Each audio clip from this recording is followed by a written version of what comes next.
Habang nasa Espanya kami, matapos ang aming kasal, hindi ko alam pero unti-unting nahuhulog ang puso ko sa kanya. Salamat Carmelita dahil pinilit mo ako sa kasal na to. Siguro kung nagmatigas ako, hindi ko mararamdaman ang pag-ibig na to. Dagdag pa niya. Mukha siyang lumilipad sa ere ngayon dahil sa sobrang saya. Gosh, never ako magiging ganyan ka-corny pag na-inlove ako. Siya nga pala, totoo bang usap-usapan na nagkakamabutihan daw kayo ng aking Kuya Juanito? Tanong niya. Kung kanina nasobrahan siya sa ngiti, ngayon naman biglang nalungkot ang pagmumukha niya. Hindi ko alam pero kahit pa ngayon ko lang siya nakilala, parang ang gaan-gaan agad ng loob ko sa kanya. Bigla tuloy ako nakaramdam ng inggit kay Carmelita dahil meron siyang totoong kaibigan tulad ni Sonia. Carmelita, ayos ka lang? Ha? Oo naman. Ano nga pala ulit yung tanong mo? Heist, lagi na lang ako nawawala sa sarili. Di na ako magtataka kung mabaliw na ako sa panahong to. Ang sabi ko, may namamagitan ba sa inyo ni Kuya Juanito? Tanong niya pa. Oh, grabe. Ang bilis naman kumalat ng chismis dito. Wala Tinulungan niya lang ako kagabi hanapin si Ate Maria. Tapos nakita kami ni Ama kaya ayun kung ano-ano na pinag-iisip nila, paliwanag ko. Bigla naman niya akong hinawakan sa balikat. Puti naman. Sa susunod mag-iingat ka. Alam mo naman kung gaano kabilis kumalat ang mga maling kwento ngayon. Lalo na kilala pa man din ang pamilya niyo at pamilya namin. Dagdag pa niya. Buti na lang kahit papano may napagsabihan ako ng problema ko dito. Hindi din naman pala masama ang mapunta ngayon dito Oo nga pala Carmelita. Nagpunta ako kanina sa bahay nila Helena. Kakarating niya lang kanina galing Maynila. At may sinasabi siya sa akin na sa tingin ko, dapat mo ding malaman at alalahanin. Sabi pa ni Sonia. Grabe. Ang haba naman ng sinabi niya. Ano daw? Tanong ko. Helena? Yung babaeng tumulong sa akin tumayo nung nadapa ako sa UST. Sa kanya ko din unang nalaman na ako si Carmelita.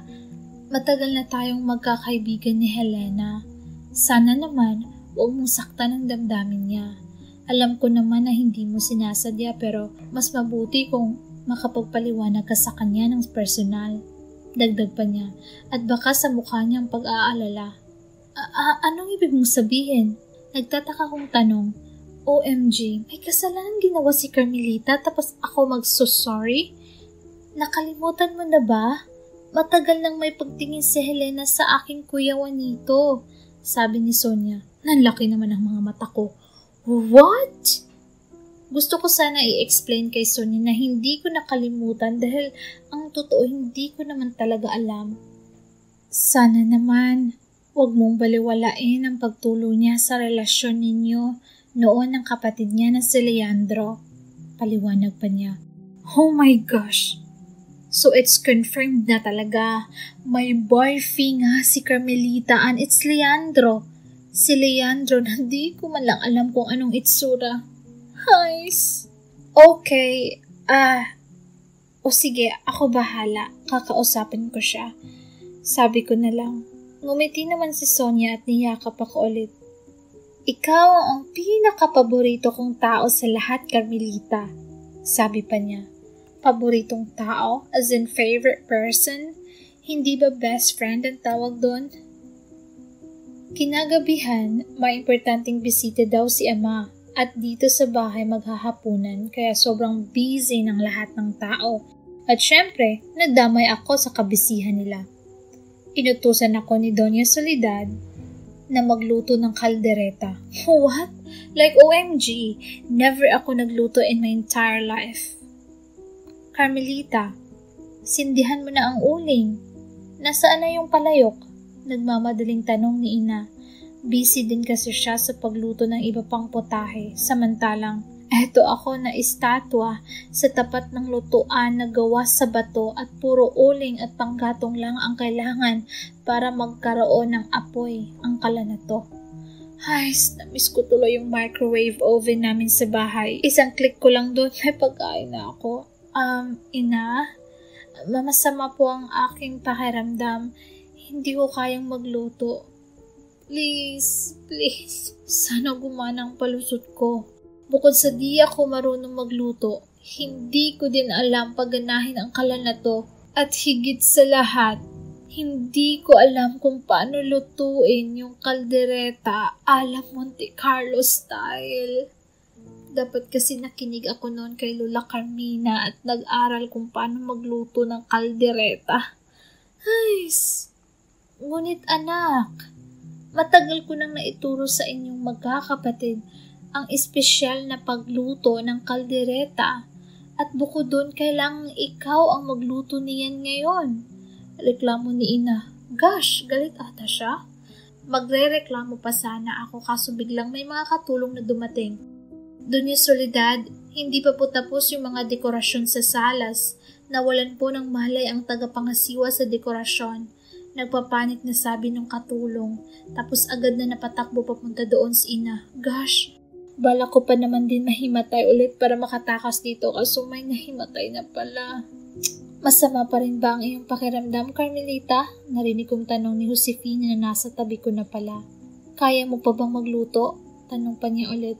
Napatangon na lang ako. Di ko pa din makakalimutan yung pagpapahiya na ginawa niya sa akin kanina sa harap ni Juanito at Dunya Juanita. I'll never forgive her.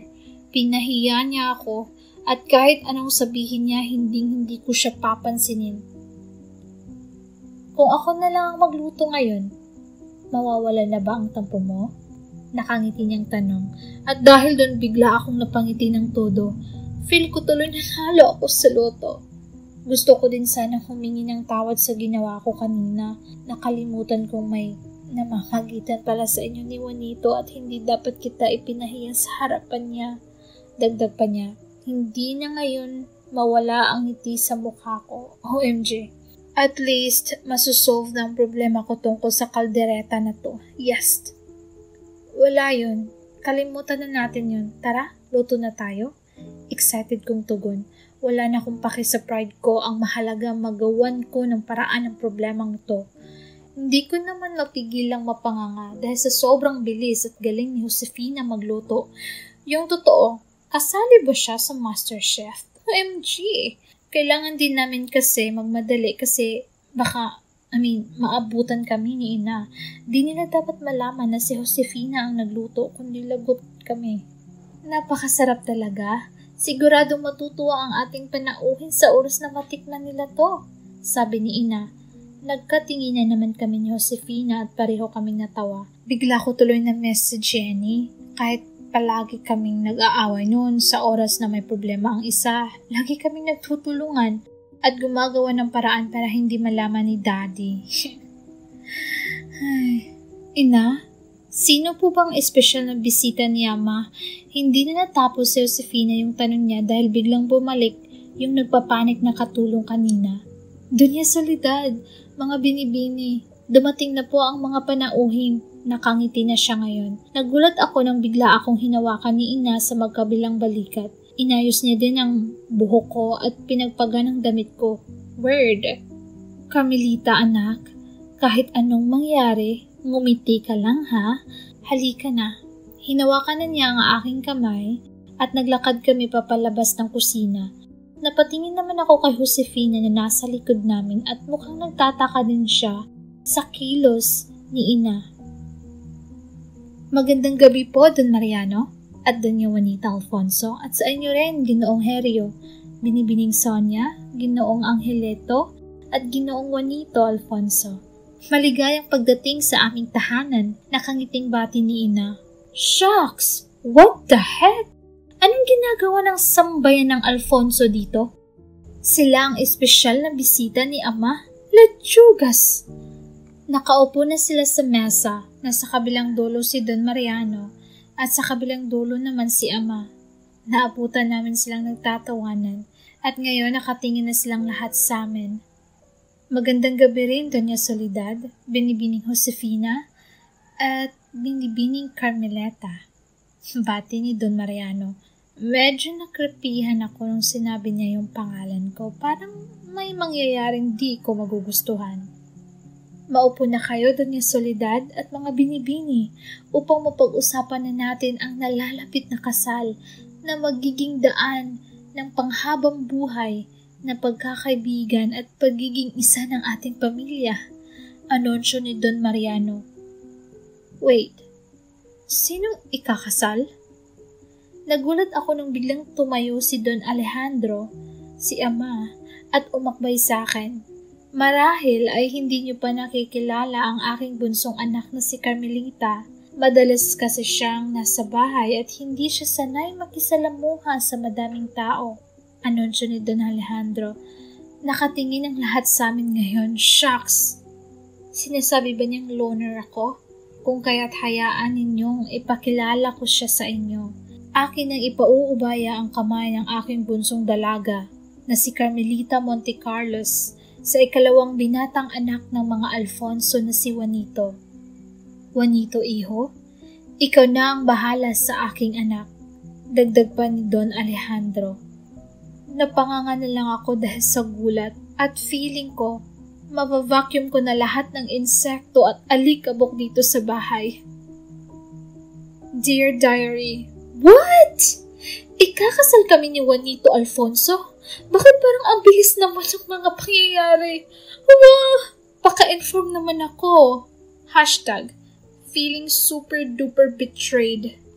Nawiwindang, Carmela.